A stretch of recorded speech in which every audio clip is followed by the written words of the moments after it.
नमस्कार दोस्तों, welcome to my news channel news 436। आइए देखते हैं देश की 20 बड़ी खबरों को। राजस्थान में इस बार 0.9% ज़्यादा मतदान हुआ है। सत्ता बदलेगी ये रिवाज, 20 साल का वोटिंग ट्रेंड बता देगी। राजस्थान में विधानसभा चुनाव की 199 सीटों पर वोटिंग हो गई है। चुनाव आयोग के मुताबिक राज्य में कुल 74.96% वोटिंग हुई है। राज्य में शनिवार को 74.13% वोटिंग हुई, जबकि 0.83% वोटिंग डाक मतपत्र और घरेलू मतदान के जरिए हुई है। 2018 में चुनाव में राजस्थान में 74.06% मतदान हुआ था, यानी इस बार चुनाव 0.9% मतदान ज़्यादा हुआ है। उत्तराखंड टनल में आगर मशीन के बाद मैनुअल ड्रिलिंग शुरू की गई। क्या बच पाएंगी 41 जिंदगी? दरअसल मजदूरों की लोकेशन से महज 10 मीटर पहले अमेरिकी आगर मशीन की ब्लेड्स टूट गई थी। इस वजह से रेस्क्यू रोकना पड़ा था। इसके बाद मशीन के बजाय मैनुअल ड्रिलिंग कराने का फैसला लिया गया। एक्सपर्ट का कहना है कि अगर मशीन के टुकड़े सावधानी से नहीं निकाले गए तो इससे सुरंग में बिछाई गई पाइपलाइन टूट सकती है। इसके हैदराबाद से प्लाज्मा कटर मंगाया गया है। साथ ही टनल में फ़ोन की लैंडलाइन भी डाली जाएगी। इससे मजदूर अपने परिवार से बात कर सकेंगे। मौसम विभाग ने अगले 3 दिनों में येलो अलर्ट जारी किया है। उत्तराकाशी, चमोली, रुद्रप्रयाग व पिथौरागढ़ समेत कई ऊंचाई वाले क्षेत्रों में बर्फबारी व बारिश के आसार हैं। ऐसे में सिलक्यारा टनल में चल रहे राहत कार्यों पर भी इसका प्रभाव पड़ेगा। हैदराबाद से लाई गई प्लाज्मा मशीन ने सुबह से काम करना शुरू कर दिया। तेजी से कटाई चल रही है। साथ ही 14 मीटर और काटना बाकी है। बर्मा मशीन को काट कर बाहर निकालना, ऐसा लगता है कि यह जल्द पूरा हो जाएगा और कुछ ही घंटों में उसके बाद मैनुअल ड्रिलिंग शुरू हो जाएगी। तनावपूर्ण संघर्ष विराम के कारण हमास बंधकों के तीसरे बैच को करेगा रिहा। द टाइम्स ऑफ इजराइल की रिपोर्ट के अनुसार इजराइल को रविवार को हमास द्वारा रिहा किया जाने वाले बंधकों के तीसरे बैच की सूची मिल गई है। राज्य सार्वजनिक प्रशासक ने कहा कि इजराइल ने उन बंधकों के परिवारों को सूचित करना शुरू कर दिया है जिन्हें अस्थायी संघर्ष विराम के तहत हमास द्वारा सौंपा जाना है। इजराइल और हमास के बीच मध्यस्थ की भूमिका निभा रहे कतर ने यह सूची इजराइल को दी है। यह 4 दिवसीय संघर्ष विराम का तीसरा दिन होगा। कतर ने कहा कि उसे उम्मीद है कि अधिक बंधकों की रिहाई के साथ इसे और भी बढ़ाया जाएगा। ताइवान में महसूस किए गए 5.4 तीव्रता के भूकंप के झटके। भूकंप में जान माल के नुकसान की खबर नहीं है। बता दें कि ताइवान में रविवार को भूकंप के तेज झटके महसूस किए गए हैं। भूकंप के कारण राजधानी ताइपे में कुछ इमारतें हिल गई है। हालांकि जान माल के नुकसान की अभी भी कोई खबर नहीं है। बता दें कि मौसम ब्यूरो ने कहा कि भूकंप का केंद्र ताइवान के हुलियन काउंटी के पास समुद्र में 22.4 किलोमीटर की गहराई पर थी। प्रयागराज में देव दीपावली की तैयारियां जोरों पर। 3 लाख दियों से जगमग होगा संगम का किनारा। बता दें कि हर साल कार्तिक पूर्णिमा के दिन देव दीपावली मनाई जाती है। विगत वर्षों की भांति इस वर्ष भी देव दीपावली की तैयारियां जोरों पर है। अभी तक आई खबरों के अनुसार 3 लाख से अधिक दियों से संगम का किनारा जगमग किया जाएगा। भव्य दीपोत्सव के साथ मनमोहन भजन से संगम के किनारे की दिव्यता देखने को मिलेगी। पश्चिमी विक्षोभ के कारण उत्तर प्रदेश में 3 दिन तक कड़ाके की ठंड रहेगी। बता दें कि लखनऊ मौसम विभाग के अनुसार मौसम विज्ञानी अतुल सिंह के मुताबिक 26 और 27 नवंबर को यूपी के कुछ हिस्सों में गरज चमक के साथ बारिश हो सकती है। वहीं तेज हवाएं भी चल सकती है। पश्चिमी विक्षोभ के सक्रिय होने से यूपी में ठंडी हवाएं आना शुरू हो गई है। नवंबर के आखिरी दिनों और दिसंबर की शुरुआत में ठंड के साथ होगी। दिन में तापमान में तेजी से गिरावट दर्ज होगी। वहीं दिसंबर में शीतलहर चलेगी। पीएम मोदी की सुरक्षा में हुए चूक में बड़ी कार्रवाई। 1 एसपी, 2 डीएसपी और 4 इंस्पेक्टर समेत 7 अफसर सस्पेंड किए गए। पंजाब में प्रधानमंत्री मोदी की सुरक्षा के चूक मामले को लेकर बड़ी कार्रवाई की गई। सरकार ने 1 एसपी, 2 डीएसपी समेत 7 पुलिसकर्मियों पर कार्रवाई की है। गौरतलब है कि 5 जनवरी 2022 को प्रधानमंत्री नरेंद्र मोदी पंजाब दौरे पर गए थे। इस दौरान उनका कार्यक्रम काफिला बाई रोड हुसैनीवाला के पास ओवरब्रिज से गुजर रहा था। उसी समय कुछ प्रदर्शनकारियों ने उन्हें रास्ते में रोक लिया और इस दौरान हाथों में काला झंडा लेकर कुछ लोग पीएम के काफिले को घेर लिए और नारेबाजी करने लगे। इसलिए पीएम की सुरक्षा में हुई इस बड़ी चूक को केंद्र सरकार ने सख्त आपत्ति जताई। मन की बात। मुंबई हमले के पीड़ितों को पीएम मोदी ने दी श्रद्धांजलि। वोकल फॉर लोकल की सफलता पर भी की बात। बता दें कि मोदी जी ने कहा कि आज के दिन यानी 26 नवंबर को हुए मुंबई में आतंकी हमले में जितने भी लोगों ने जान गंवाई है उसको हम श्रद्धांजलि अर्पित करते हैं।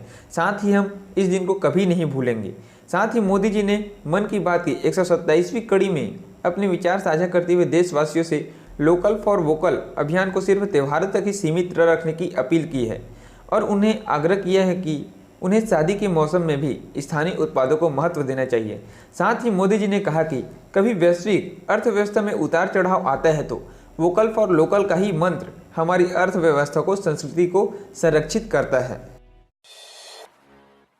चीन में फैली रहस्यमयी बीमारी को लेकर हरकत में आई भारत सरकार, अस्पतालों को तैयार रखने के दिए निर्देश। बता दें कि केंद्रीय स्वास्थ्य मंत्रालय की ओर से सभी राज्यों और केंद्र शासित प्रदेशों को पत्र लिखकर अस्पताल की तैयारियों की समीक्षा करने के सख्त निर्देश दिए हैं, जिसके बाद केंद्र के निर्देश के बाद जिला और राज्य अधिकारी ILI और SARI के मामलों पर नजर रखेंगे। अत्यधिक सावधानी के तौर पर साथ ही चल रहे इन्फ्लुएंजा और सर्दियों के मौसम के कारण मंत्रालय ने राज्यों से अपने अस्पताल की तैयारियों के उपायों जैसे कि अस्पताल के बिस्तर, इन्फ्लुएंजा के लिए दवाएं और टीके, चिकित्सा ऑक्सीजन, एंटीबायोटिक्स, PP आदि की जांच करने के लिए कहा गया है।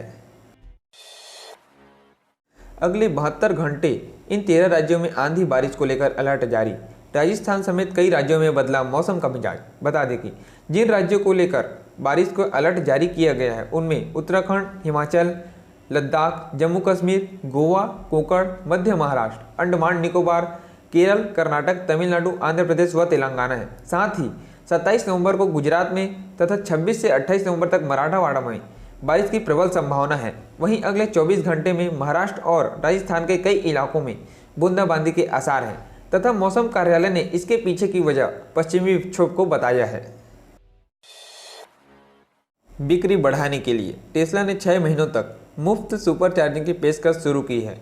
ऑफर में लिखा है कि एक नया मॉडल 3 ऑर्डर करें और 31 दिसंबर 2023 तक डिलीवरी लें ताकि आप 6 महीनों की मुफ्त सुपर चार्जिंग के लिए पात्र हो सके। हालांकि यह ऑफर कुछ शर्तों के साथ है, जिसमें से एक है कि ज़्यादा चार्जिंग करने पर टेस्ला आपका यह ऑफर वापस ले सकता है। अत्यधिक चार्जिंग की स्थिति में टेस्ला अपने विवेक से आपके वाहन से मुफ्त चार्जिंग को हटाने का अधिकार सुरक्षित रखती है। प्रधानमंत्री आवास योजना 2023 से सस्ते में घर खरीदने का आवास सहायता प्रदान कर रही है सरकार। बता दें कि PM आवास योजना के तहत मिलने वाली आवास सहायता से आर्थिक रूप से कमजोर वर्गों, निम्न आय वर्गों और मध्यम आय वर्गों के परिवारों को अपने सपनों का घर बनाने में मदद मिलती है। PM आवास योजना के तहत मिलने वाली आवास सहायता से महिला सशक्तिकरण को बढ़ावा मिलता है, क्योंकि महिलाओं के नाम पर घरों का पंजीकरण करवाया जाता है। PM आवास योजना के तहत मिलने वाली आवास सहायता से देशों में आवास की कमी को दूर करने में मदद मिलती है। गूगल 1 दिसंबर से बंद कर देगा यूजर्स का जीमेल अकाउंट, बचाने के लिए करें यह काम। रिपोर्ट्स के मुताबिक गूगल की ओर से हाल ही में इनएक्टिव अकाउंट पॉलिसी को लेकर जरूरी अपडेट दिया है, जिनमें 1 दिसंबर 2023 से गूगल ने उन जीमेल अकाउंट को हटाने की योजना बनाई है जो कम से कम 2 साल से इनएक्टिव हैं। इसके साथ ही अकाउंट से Gmail, photo, drive, document, contract से जुड़े कंटेंट को भी हटा दिए जाएंगे। हालांकि अकाउंट को डिलीट किए जाने से पहले गूगल की ओर से यूजर्स को पहले नोटिफिकेशन भेजा जाएगा। अगर आप भी ट्रेन में चार्ज पर लगाते हैं फ़ोन तो हो जाएं सावधान, हैक हो सकता है फ़ोन। दरअसल हैकर्स पब्लिक चार्जिंग पोर्ट के जरिए चार्ज होने वाले फ़ोन को अपना शिकार बनाते हैं। Train, railway station, hotels, airport या फिर किसी भी दूसरे पब्लिक चार्जिंग स्टेशन पर हैकर्स की नज़र होती है। हैकर्स उसके फ़ोन में एक मॉलवेयर इंस्टॉल कर लेते हैं। ये मॉलवेयर यूजर के फ़ोन में तमाम तरह की जानकारियां चुरा सकता है। इस तरह आप भी जूस जैकिंग का शिकार हो सकते हैं। दुनिया की पहली वैदिक सिटी बनेगी रामनगरी अयोध्या, AI से होगा विकास। इस टेक्नोलॉजी कंपनी के साथ हुआ है अनुबंध।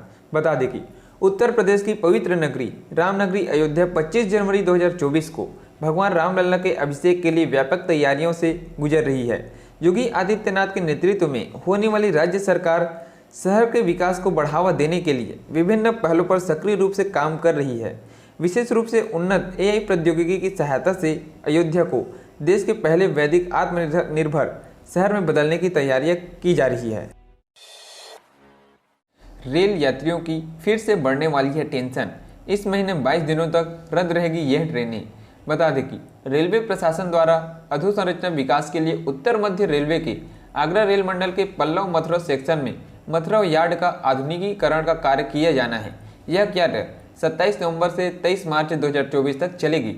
इसके पूरा होने के बाद गाड़ियों की समयबद्धता एवं गति में तेजी आएगी, जिसमें रेलवे द्वारा खेद व्यक्त करते हुए इस रूट के 18 ट्रेनों के परिचालन को रद्द कर दिया गया है, जिसमें गुड़वाना एक्सप्रेस जनवरी से फरवरी 22 दिनों तक बंद रहेगी। इसके अलावा उत्कल एक्सप्रेस डाइवर्ट और नियंत्रित होकर चलेगी। दिल्ली में कल यानी 27 नवंबर को बूंदाबांदी और हल्की बरसात होने की उम्मीद है। बता दें कि देश की राजधानी दिल्ली की बात की जाए तो सोमवार यानी 27 नवंबर को आसमान में आंशिक बादल छाए रहने की संभावना है। यहाँ तक कि कई हिस्सों पर हल्की बरसात भी हो सकती है। वहीं दिल्ली का वायु गुणवत्ता सूचकांक यानी एयर क्वालिटी इंडेक्स अभी भी बेहद खराब वर्ग में पहुंच चुका है। बारिश से वातावरण में कुछ सुधार हो सकता है। फ्री राशन को लेकर केंद्र सरकार ने राज्य सरकारों को दिया बड़ा आदेश, जिसके अनुसार सभी राज्य सरकार हैं आने वाले 5 सालों में पात्रता वालों को फ्री में राशन देंगे। केंद्र सरकार की ओर से राज्यों को कहा गया है कि प्रधानमंत्री गरीब कल्याण अन्न योजना के तहत निःशुल्क अनाज लेते रहें, क्योंकि केंद्र द्वारा इस स्कीम को अगले 5 वर्ष के लिए बढ़ा दिया गया है।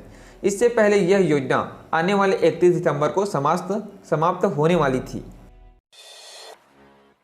आर्थिक पावर हाउस बनता भारत विदेशी मुद्रा भंडार में चौथे स्थान पर पहुंचा। बता दें कि भारत के विदेशी मुद्रा भंडार में पिछले सप्ताह 5 अरब डॉलर से अधिक की उल्लेखनीय वृद्धि देखी गई है, जो 595.4 अरब डॉलर तक पहुंच गया है, जो पिछले 3 महीनों के उच्चतम स्तर पर है। यह उछाल भारत को दुनिया भर में विदेशी मुद्रा भंडार के चौथे सबसे बड़े धारक के रूप में स्थापित करता है। भारतीय रिजर्व बैंक द्वारा जारी आंकड़ों से पता चलता है कि पिछले सप्ताह देखी गई लगभग 465 मिलियन डॉलर की गिरावट के विपरीत पर्याप्त वृद्धि हुई है।